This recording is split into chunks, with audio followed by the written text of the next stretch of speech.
Right, other brothers have any questions? Hold on.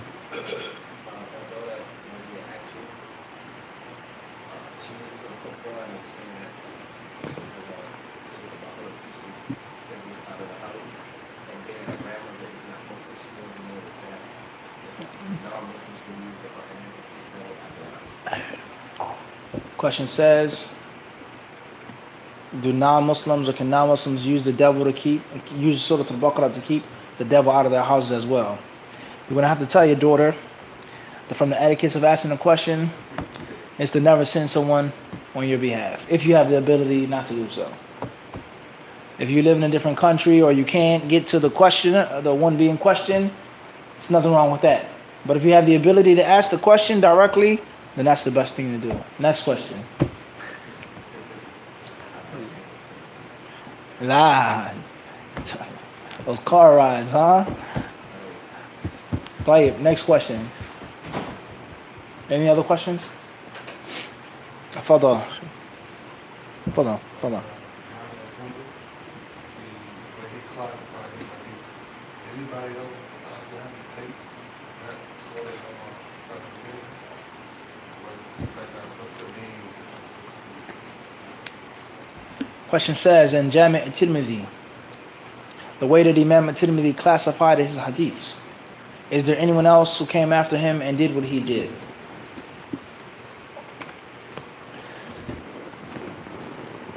In general, no. In general, no.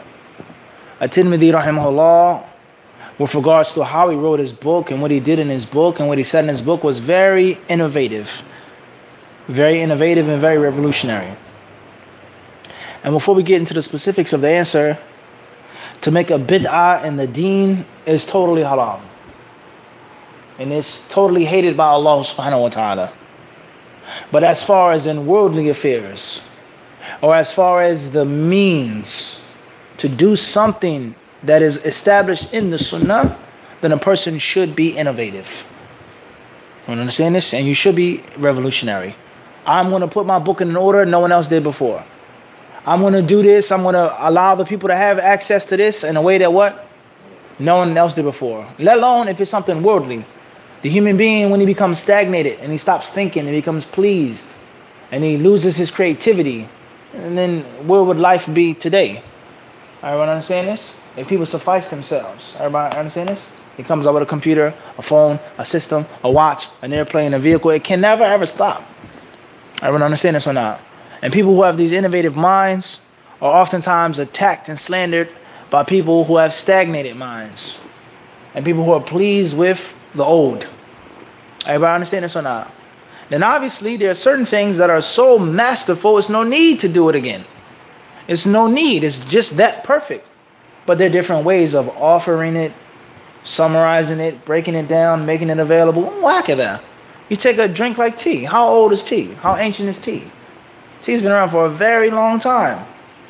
All around the world.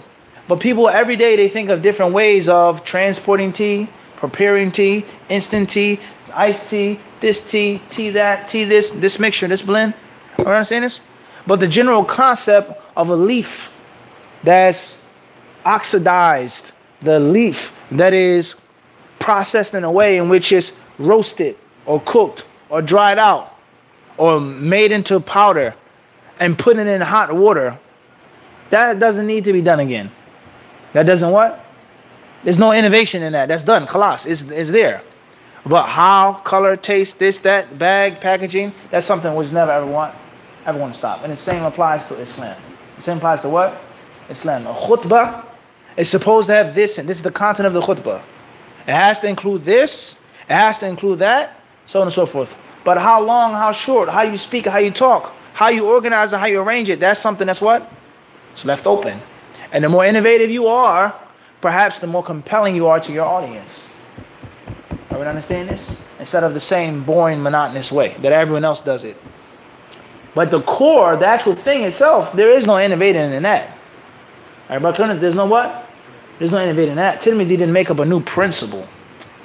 La, abadan. Everybody understand this? So Tirmidhi rahimahullah, not just in saying Hasanun Sahih or Hadithun Hasan or Hadithun Gharib, his book and how he put it together was totally revolutionary. And he did things that no one came before him did. And he mentioned that in the book, Al-Ilal Al-Saghir. And this also refutes the people who say, who preceded you in that statement, who came before you and said that. And they use this as an absolute dalil, hujjah, qati'ah.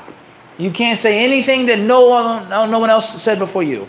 And they use the statement of Imam Ahmed, إِيَّاكَ أَن تَتَكَلَّمَ فِي مَسْأَلَةٍ لَيْسَ لَكَ فِيهَا إِمَامٍ. Don't ever talk about an issue in which you have no imam in. First of all, Imam Ahmed is not Quran and Sunnah. That's rule number one. Rule number two, how many things did Imam Ahmed say and do and stances that he take in which what? No one came before him, but he did it. And then afterwards, someone said, وَهُوَ قَوْلُ Ahmed. It's the view of what? Ahmed. But before Ahmed came, it was the view of who? Everyone understand this? Everybody clear this or not? Last but not least, is that they themselves, they say this, don't say this, no one preceded you. But if one sheikh or this student or this brother, if he comes up with a new principle that no alim ever said, they say, oh, his respect to ulama, ya akhi. Take from the ulama, listen to the ulama, it's Sheikh Fulan. Don't disrespect them. But when you say something or proof and evidence, you say, who preceded you in that? So that's another example, or to be added to the long, long list of their hypocrisy. Everybody understand this? And their double standard. Everybody understand this? What we do and say is okay. What you do and say is what? Is nay. Everybody understand this? So, At-Tirmidhi, rahimahullah, he mentions in his book about how he wrote his book and how he wasn't proceeded to write in his book like that. And he mentioned about other ulama who came before him who did the same. That's the holiday point, ya akhi. People who came before me who what? They did the same in which others didn't precede them in. As long as the core is there, as long as it's according to the principles of the Quran and the Sunnah, it's nothing wrong with that. Everybody clear on this or not? And if you say there's something wrong with it, then the door of ijtihad is shut. Khalas. The door of doing things is done. Just do what the man who came before you did. So At-Tirmidhi rahimahullah, he did things that were revolutionary. And after At-Tirmidhi rahimahullah came along, you really don't find in the sciences of hadith someone using Hasan Sahih. Every now and then, some people will use it, but you don't really find it like that. Okay? As far as the word gharib, the many ulama use that word, such as Ibn Kathir rahimahullah. And Ibn Kathir's tafsir, he uses the word gharib. وَحَدِيثٌ غَرِيبٌ جِدًّا. The hadith about, let's say, blowing in a trumpet on Yawm al-Qiyamah. It's a very long hadith. And Ibn Kathir, he says this hadith is extremely gharib, meaning weak, not authentic at all. Are you understand this? As far as the usage of the term Hasan, then there were ulama who came before Tirmidhi who used it. And there were ulama who came after him who used the term Hasan. But Hasan Sahih or Hasan Gharib or Hasan Sahih or Gharib was something that is really unknown before or after what? At-Tirmidhi. The problem comes in interpreting and understanding and critically analyzing. This is one of the main issues in the sciences of hadith. The sciences of fiqh as well. Is how to take the long, rich turath, the legacy that's left behind by these early ulama, and understand it and interpret it. And using our understanding, our interpretation, and forcing it on them. At-Tirmidhi said it's Hasan. The hadith has a clear narrator who's a liar, who's this and that. How can he say it's Hasan? And then At-Tirmidhi mutasahil. At-Tirmidhi is lax in his rulings. No, that's not what At-Tirmidhi meant when he said Hasan. That's what Al-Dhahabi rahimahullah meant when he said Hasan, and not Tirmidhi. That's what Al-Albani rahimahullah said when he said Hasan, and not who? Not Tirmidhi. So you have to understand what a person means and intends, and you cannot take someone to court on your jurisdiction. All right, understand this? You cannot take someone to court on what? Your jurisdiction. They say he goes to the masjids with the Hizbiyin. So that's why he's not a Salafi. And that's why we don't take from him. And we don't have no love or respect for him. We don't speak to him. He may be the most knowledgeable person here, but we don't take anything because he goes to the masjid of the Hizbiyin. And the person who goes to the masjid of the quote-unquote supposed Hizbiyin, according to him, it's what? Permissible. He believes that it's permissible to go to these masjids and to teach in those masjids and to lecture in those masjids and be on those panels. He doesn't believe it's haram. So you don't have to agree with him, but you can't say that he's a deviant, he's off the straight path, and he himself believes that what he's doing is what? Right. He has his interpretation, whether he's right in that or wrong. As far as if we all agree on a principle, and then I clearly go against it, that's a different story. And this is another error and mistake in that understanding of what da'wah and what the way of the salaf is supposed to be and what da'wah salafiyya is supposed to be. It's a khata. Everyone understand this? We have to agree on the principle first, then you can say I'm wrong and I'm misguided. Everybody understand this or not? So this is critical with regards to Islamic scholarship, is understanding the fahmu murad al-alim, is understanding what's meant by this scholar's statement and what is his terminology and what is his usage of the terminology. Are we clear on this or not? And Allah subhanahu wa ta'ala surely knows best. I believe that's all the time. Do we have time for another question or not? Fadl. I see one is okay. Is the view on women traveling in a group without a mahram valid? What should we do with family members then follow the scholars who say we're going to be traveling without a mahram? Question says, coming from the UK, is the view that women who travel with a group of trustworthy women, a woman who travels with trustworthy women is valid? She doesn't need a mahram. Is that a valid view? And if it is or if it isn't, what do we say to family members who say women can travel, they don't need a mahram, so on and so forth? First of all, the word valid or the term valid is subjective. It's relative. If I say it's valid, someone else comes along and says it's not valid. Imam Malik holds a view. Imam Ahmed may hold a different view. So the word valid is always going to be subjective. And it's going to be subjective from the point of view of what you feel. If you can't think about it, or you don't have the qualifications, or you want to know what I feel, that's a different story. What's your opinion on this view? But to say, mal qawl al-rajih, what's the strongest view? People have to get out of that and asking that question. Mal qawl al-sahih fi kadha. Everyone understand this? Especially if it's an issue which the ulama of the sunnah have differed over. If I say it's valid or the strongest view, it doesn't mean what? The next one. And oftentimes this statement, it brings about and it produces ta'assub. It brings about fanaticism and bigotry. Our sheikh said this is the qawl sahih, khalas. قد أجاب به في الشيخ فلان, خلاص. هو الراجح. الراجح عند شيخك أنت. It's the rajih to your scholar, not to another one's scholar. That's what you feel comfortable with, you want to follow? Tayyib. But now the problem comes in forcing it. This is the only view because our sheikh says it's the correct view. It's the valid view. And anything else is invalid. And that is the breeding ground of taqleed and the breeding ground of ta'assub, of the fanaticism and the bigotry in which we live today. And when you find someone saying, I'm Salafi, I'm on the Quran and Sunnah and understanding of the Salaf, and he is not knee deep, but neck deep, submerged in the pool of taqleed a'ma, total blind follower, a total fanatic, aggressive, nasty, growling at people if they don't agree with this sheikh or that sheikh. And he says he's following the Salaf al-Salih. In your dreams you're dreaming. If you're thinking you're following the way of the students of the Sahaba, and you're a fanatical blind follower. أنت من أبعد الناس عن اتباع السلف. You're from the furthest of the people of following the Salaf and their understanding if that's how you practice your deen. And this is not an exaggeration in the world in which we live, especially in the UK. Especially what? In the UK. The ugliest blind followers are the ones who use the word Salafi the most. And they say, we're Salafi and we're upon Salafiyya. And they are the ugliest of blind followers. Worse than the worst Hanafis that you can find. Worse than the worst Jama'at Tabligh that you can find. They're following someone that's dead, been dead over 1,000 years ago. They're following someone that the whole ummah at large, in general, shahidu lahu bil imama. Most of the people today all bore witness that Abu Hanifa was what? A tremendous alim. And some of them say the best, the greatest faqih. And you're following someone who's living today, in which there are countless scholars from the Sunnah who criticized, refuted, and disagreed with. And then you say, hum ashab taqleed wa nahnu ashab ittiba'. Shو هذا يا أخي? هذا اللعب. What is this joke that the people live in today?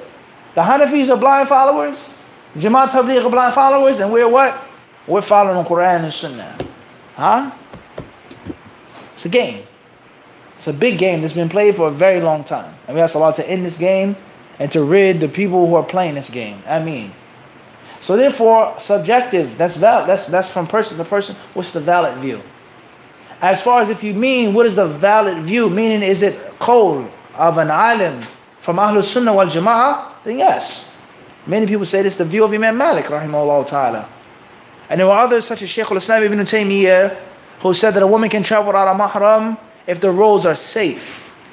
So if you mean a valid view, meaning is there an actual Sunni scholar who held this position, then yes, that's a valid view. As far as if you mean, is it the strongest view or the view that I agree with? Is it in accordance with the proofs and evidences? Then that's a very long discussion. Because the wisdom of not traveling or the wisdom of avoiding traveling without a mahram is for what? Safety, protection, honor, etc. And those ulama, they say when a woman travels with a group of women or on an airplane, she's going to be safe. She's going to be protected. She's going to keep her honor, etc. So that's their argument. That's their rationale. And from one aspect, that makes a great deal of sense. But from another aspect or another rationale, one will say, لا هذه بعض الحكم التي علمنا إحنا. These are some of the wisdoms that what? We know about. All of the wisdoms, we don't know about them. And the Prophet ﷺ says, don't travel unless you have a what? Mahram. So that's the safest thing to do. Everybody clear on this or not? And that's in brief. We've discussed this issue in some type of detail on Mufti Q&A. As far as what do you do about family members who say that we follow this view and so on and so forth, then if the women are traveling with their family members, then I don't think it's going to be an issue.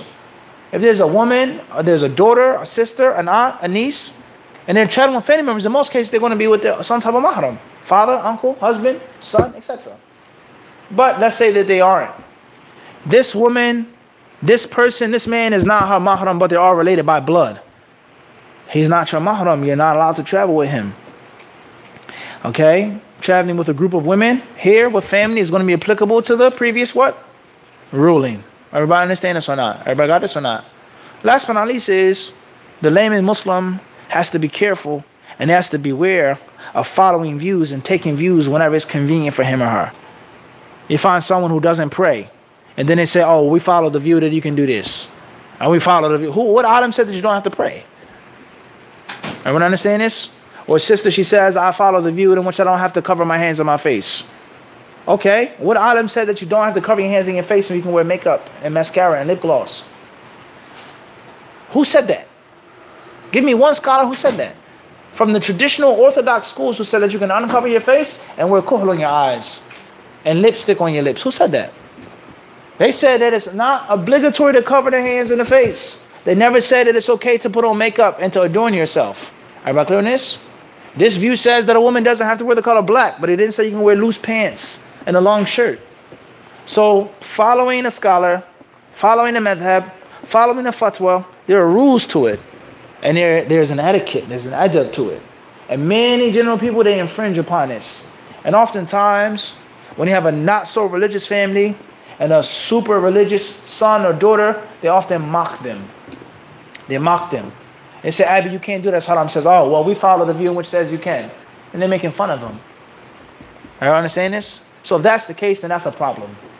As far as if that's the view that they follow, and they're actually honest in that, then if you agree with that, then tayyib. And if you don't feel comfortable with it, then don't do it. I don't feel comfortable traveling without a mahram. Even though this person, my cousin, or this one, or a family friend, I don't feel comfortable. And the hadith of the Prophet ﷺ clearly tell us not to travel unless there's a mahram. So you can never ever lose by doing that which you are safe with. But make sure that you state that. Don't say it's haram, I can't do it, it's a bid'ah, there's no scholar. You tell them, I don't feel what? Comfortable. I follow the view that I have to be with my mahram. But the moment you say it's a bid'ah or it's haram or no one else, then you open up the door what? For them to say, Sheikh Fulan said it's okay. And this madhab, everybody clear this one out. So oftentimes there are mistakes that are made on both sides. The religious, the non-religious, the family that's following the traditional Islam, the youngster that's come and learned about Salafi dawah. Everyone understand this? It's a mistake that's made. I learned that I can't do this, I'm going to stay away from it. But I'm not saying that you're what? Upon bid'ah or wrong. I'm not saying that you're a sinner by eating like this. But I was taught you can't eat with your left hand. That's what I read, that's what I heard, that's what I was taught. Khalas, yakfi, it's sufficient. It's haram to eat with the left hand. If you eat with the left hand, you're a sinner and you're going to the hellfire right now. And I'm not going to eat on this table. Get away from me. That's what the average young person does with his family. And then they're going to what? They're going to react in a certain way. They're going to what? Because he just called them sinners. And he just basically told them they're all going to the fire of hell. And just yesterday, you had a girlfriend. You didn't have a beard. You were listening to music. Huh? Just yesterday, your pants were beneath your ankles. Huh? Little keep. and now they're cut and they're high, and everyone else is going to the hellfire. That's a huge problem.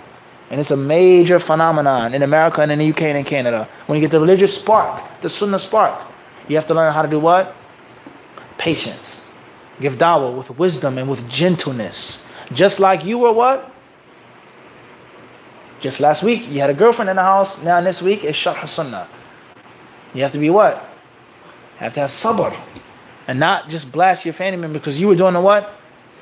And they were patient with you. They didn't kick you out the house. And it's haram to have a girlfriend according to every dawah and all schools of thought. Everyone understand this? These words cannot be explained. They can't be said in words, the importance of this. I can't say it in a word. How important it is. When you get a religious spark, when you learn about the sunnah, you sit in a class, you go overseas, you come back to your family, it's to be gentle, to be patient.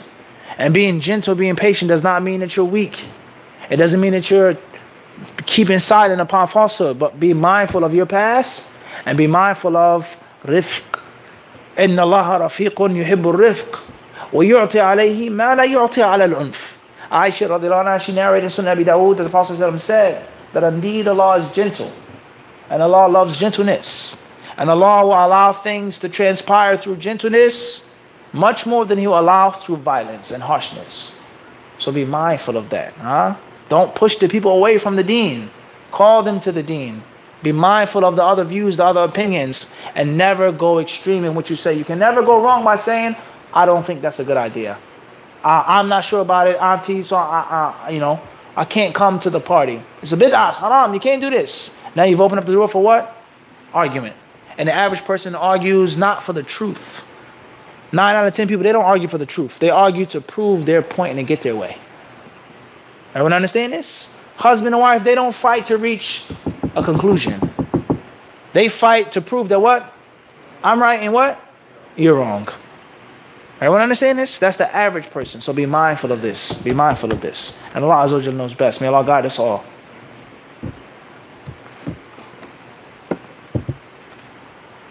تفضل.